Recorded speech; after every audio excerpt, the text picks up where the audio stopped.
छुपाई में प्यार बके आ खुशियां के पता चल जाते रे आ चुप के चोरी मिले आ मिला में तमाचा तेरे।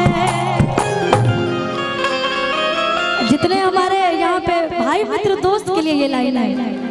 अगर घर वाले से परमिशन दे दी जाए कि जाओ बेटा कोई दिक्कत नहीं, आपकी मर्जी जो आप करो, तो मजा आएगा। कोई भी काम, मतलब अगर कोई काम भी करने जा रहा है, कोई बिजनेस कुछ भी हो, तो जरूर किसी न किसी की लाइफ में सीक्रेट कुछ न कुछ होता है, और होता है तभी मजा भी आता है लाइफ जीने में। सबके लाइफ में कुछ न कुछ तो होगा ही, ऐसे कहा था। लेकिन भैया ये थोड़ा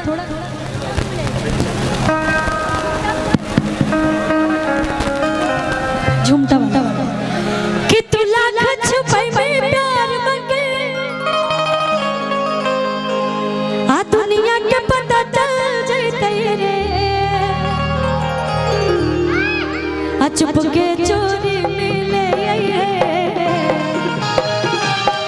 चुप के चोरी मिले मिला में तमाचा चुप के चोरी मिले मिला में